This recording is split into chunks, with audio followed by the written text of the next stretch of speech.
Renungan Pagi Bersama Allah di Waktu Fajar oleh Ellen G. White, 10 Februari 2022. Mari kita berdoa. Bapa kami yang di sorga, Allah pencipta langit dan bumi, laut dan segala isinya, Allah yang maha besar, maha kuasa, sumber segalanya, yang kami sembah selalu melalui anak-Mu yang tunggal, Yesus Kristus. Terpujilah Yesus, anak Allah yang maha tinggi, yang adalah roti hidup dan air hidup bagi kami. Pada pagi hari ini kami bersyukur boleh bangun dan berbakti, dan sebagaimana membaca dan mendengarkan nasihat firman-Mu, kiranya ini menjadi pembaharuan bagi masing-masing kami, agar kami memiliki karakter Bapa. Beserta kami sepanjang perbaktian ini, kehendak-Mu yang jadi. Ampun kami akan dosa dan salah, karena kami berdoa hanya dalam nama Anak Allah yang tunggal, Yesus Kristus, yang adalah Tuhan dan Juru Selamat kami. Amin. Renungan pada hari ini, 10 Februari 2022, berjudul Kasih Allah Menyatakan Karakternya. Ayat inti terdapat dalam Keluaran 34 ayat 6. Berjalanlah Tuhan lewat dari depannya dan berseru, Tuhan, Tuhan, Allah penyayang dan pengasih, panjang sabar, berlimpah kasih-Nya dan setia-Nya. Adalah kesempatan kita untuk menjangkau lebih tinggi dan makin tinggi lagi demi pernyataan tabiat Allah yang lebih jelas. Ketika Musa berdoa, perlihatkanlah kiranya kemuliaan-Mu kepadaku, Allah tidak menghardiknya, tetapi mengabulkan permohonannya.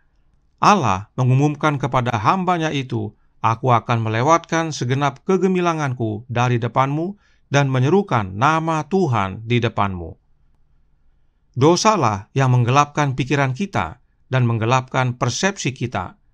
Setelah dosa dibersihkan dari hati kita, terang pengetahuan akan kemuliaan Allah pada wajah Yesus menyinari firman-Nya dan dipantulkan dari wajah alam, makin jelas dan lebih jelas lagi menyatakan Dia pengasih dan penyayang, panjang sabar, berlimpah kasih-Nya dan setia-Nya. Bagi mereka yang memegang jaminan ilahi dari firman-Nya, tersedia kesempatan yang indah.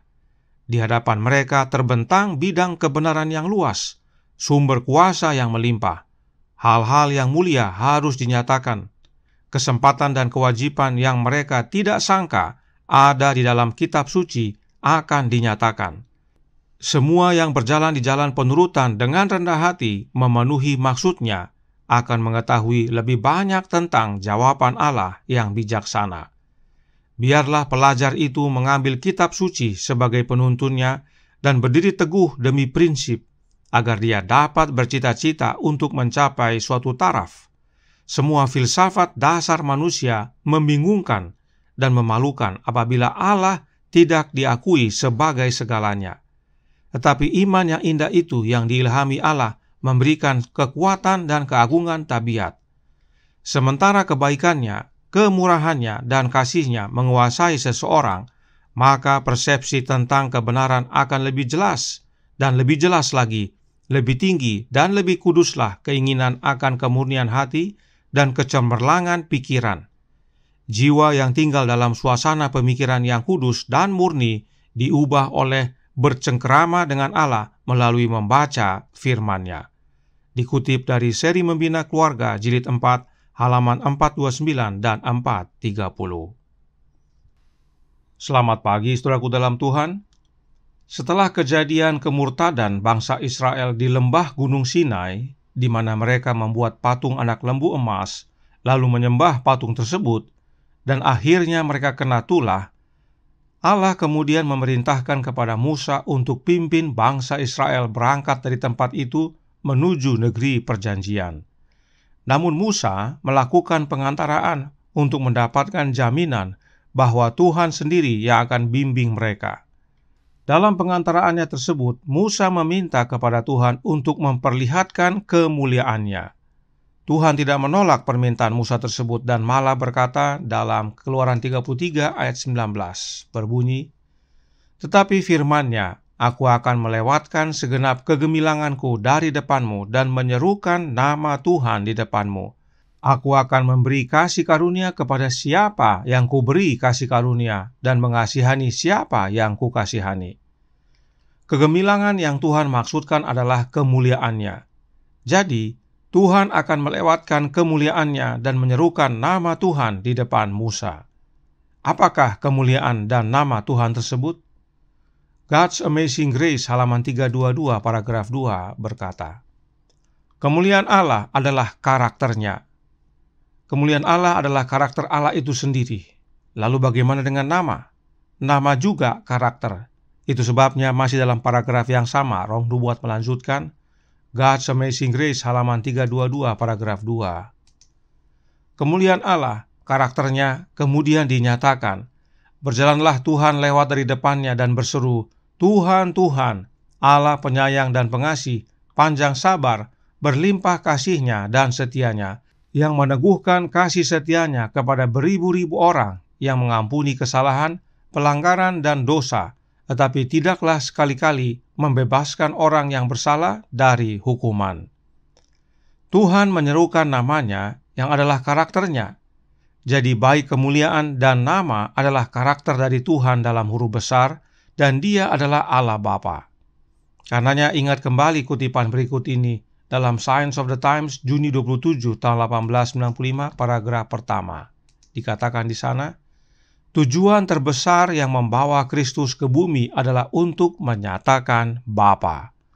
Ketika Musa ingin mengenal lebih dekat dengan Allah dan telah berdoa, perlihatkanlah kiranya kemuliaan-Mu kepadaku, Tuhan menjawab, aku akan melewatkan segenap kegemilanganku dari depan-Mu dan menyerukan nama Tuhan di depan-Mu. Aku akan memberi kasih karunia kepada siapa yang kuberi kasih karunia dan mengasihani siapa yang kukasihani. Ini adalah kebenaran penting yang umat Allah harus pahami dan ingat bahwa saat Musa meminta kepada Allah untuk memperlihatkan kemuliaannya, maka Allah yang dimaksudkan adalah Allah Bapa. Itu sebabnya Roh Nubuat berkata, tujuan terbesar yang membawa Kristus ke bumi adalah untuk menyatakan Bapa. Menyatakan Bapa dalam hal apa? Dalam hal karakternya. Itu sebabnya Roh Nubuat mengutip Keluaran 33 ayat 19 yang menyatakan tentang karakter Bapa. Karenanya saat Musa memohon untuk Allah Bapa menyatakan kemuliaannya, siapakah yang datang untuk menyatakan karakter Bapa tersebut? Anak Allah tentunya, yaitu Yesus Kristus. Perhatikan Roh Nubuat menjelaskan dalam God's Amazing Grace halaman 43 paragraf 3, berbunyi, dalam semua wahyu tentang kehadiran ilahi ini, kemuliaan Allah dinyatakan melalui Kristus. Tidak hanya pada kedatangan Juru Selamat, tetapi melalui segala zaman setelah kejatuhan dan janji penebusan, sebab Allah mendamaikan dunia dengan diri-Nya oleh Kristus. 2 Korintus 5 ayat 19. Jelas bahwa melalui anaknya lah Allah Bapa menyatakan karakternya, dan ini bukan hanya nanti setelah Yesus hidup di dunia ini, tetapi sejak kejatuhan manusia ke dalam dosa. Sebab oleh karena dosa, kita menjadi terpisah dengan Bapa, yang adalah Allah kita. Namun oleh karena begitu besar kasih Allah Bapa akan kita, maka Dia sediakan jalan kembali, yaitu anaknya. Kristus tidak hanya menyatakan karakter Allah, tetapi itulah karakternya Kristus. Karakter Bapa itulah karakternya Kristus. Masih dalam buku yang sama dikatakan, God's Amazing Grace halaman 322 paragraf 3 berbunyi, karakter ini dinyatakan dalam kehidupan Kristus. Karakter Bapa dinyatakan dalam kehidupan anaknya, yaitu Yesus Kristus, sebab memang Bapa dan anaknya adalah satu dalam karakter. Kemenangan Akhir halaman 516 menjelaskan, Kristus, firman itu, anak Allah satu-satunya, adalah satu dengan Allah, satu dalam alamiah, dalam karakter, dan dalam tujuan.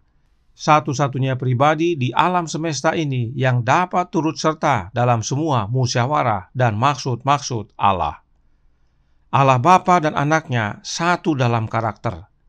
Nah, pada beberapa hari yang lalu, Roh Nubuat telah menyatakan bahwa kasih Allah itu adalah Yesus Kristus itu sendiri. Hal tersebut tentunya berdasarkan firman Allah. Yohanes yang kekasih berkata dalam 1 Yohanes 4 ayat 9, berbunyi, dalam hal inilah kasih Allah dinyatakan di tengah-tengah kita, yaitu bahwa Allah telah mengutus anaknya yang tunggal ke dalam dunia, supaya kita hidup olehnya.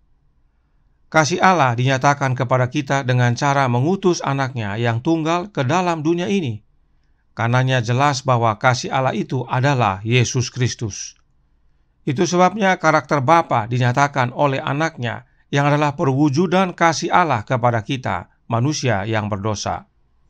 Mengapa penting sekali kita pahami akan hal ini?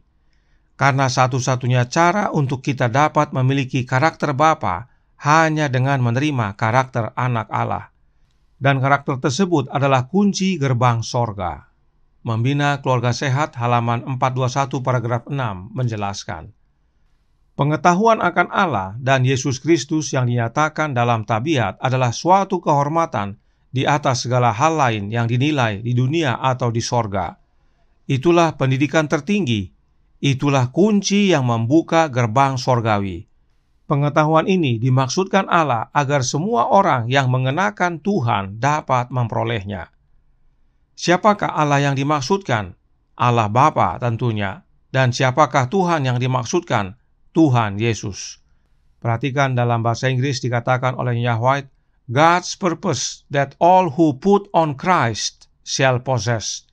Jadi Tuhan yang dimaksudkan adalah Yesus Kristus. Karenanya penting sekali untuk mengenal Allah Bapa dan anaknya, khususnya karakter mereka. Sebab pengetahuan karakter Bapa dan anaknya adalah pendidikan tertinggi, dan itulah kunci yang membuka gerbang kota sorgawi. Artinya kita menerima kehidupan kekal. Tidak heran Yesus berkata dalam doanya, inilah hidup yang kekal itu, yaitu bahwa mereka mengenal Engkau, satu-satunya Allah yang benar, dan mengenal Yesus Kristus yang telah Engkau utus. Yohanes 17 ayat 3. Cukup mengenal dua oknum ilahi, yaitu Bapa dan anaknya, maka itulah hidup yang kekal. Inilah pentingnya kita menjadi sama seperti Yesus, yaitu sama dalam karakter. Sebab dengan menjadi sama dalam karakter dengan Yesus, maka kita juga menjadi sama dengan Bapa dalam karakternya. Dan bila karakter kita sama dengan karakter Bapa dan anaknya, maka itulah kunci kehidupan kekal. Pertanyaannya sekarang adalah, bagaimana caranya untuk memiliki karakter Kristus? Yaitu dengan menerima rohnya Kristus tentunya. Roh Nubuat menjelaskan dalam Sketches from the Life of Paul, halaman 296 paragraf 1, berkata, Roh Kristus akan mengerahkan kuasanya yang memperbaharui dan menyempurnakan karakter semua orang yang akan taat dan setia. Kristus hadir dalam hati kita oleh kehadiran rohnya yang adalah kuasa untuk memperbaharui dan menyempurnakan akan karakter kita menjadi serupa dengan Dia. Roh Kristus inilah jubah kebenaran yang harus kita pakai. Roh Kristus inilah yang memampukan kita memiliki perilaku yang terbaik dan hidup kita memuliakan Allah Bapa, dan kehidupan yang memuliakan Allah Bapa ini kita harus mulai di dunia ini. Inilah pentingnya mengapa Allah Bapa menyatakan karakternya kepada Musa dan kita semua, yaitu melalui anaknya. Sebab dengan memiliki karakter Bapa, itulah yang melayakkan kita untuk menerima kehidupan yang kekal. Dan karakter Bapa tersebut dapat kita miliki hanya melalui satu jalan, yaitu anaknya yang tunggal, Yesus Kristus. Kiranya ini menjadi pembaruan bagi kita semua. Tuhan memberkati, saya bawa dalam nama Yesus. Amin. Mari kita berdoa. Bapa kami yang di sorga, Allah pencipta langit dan bumi, laut dan segala isinya, Allah yang maha besar, maha kuasa, sumber segalanya, yang kami sembah selalu melalui anakmu yang tunggal, Yesus Kristus. Terima kasih atas nasihat yang penting bagi kami, agar kami memiliki karakter Bapa, dan satu-satunya cara adalah dengan memiliki karakter anak. Itulah yang Tuhan nyatakan kepada Musa pada saat dia hendak melihat kemuliaan Allah Bapa. Kemuliaan tersebut adalah karakternya. Biarlah ini menjadi bagian hidup kami, agar bila mana Engkau datang, ya Yesus, kami layak untuk menerima kerajaan sorga. Beserta kami sepanjang hari ini kehendak-Mu yang jadi, ampun kami akan dosa dan salah, karena kami berdoa hanya dalam nama anak Allah yang tunggal, Yesus Kristus, yang adalah Tuhan dan Juru Selamat kami. Amin.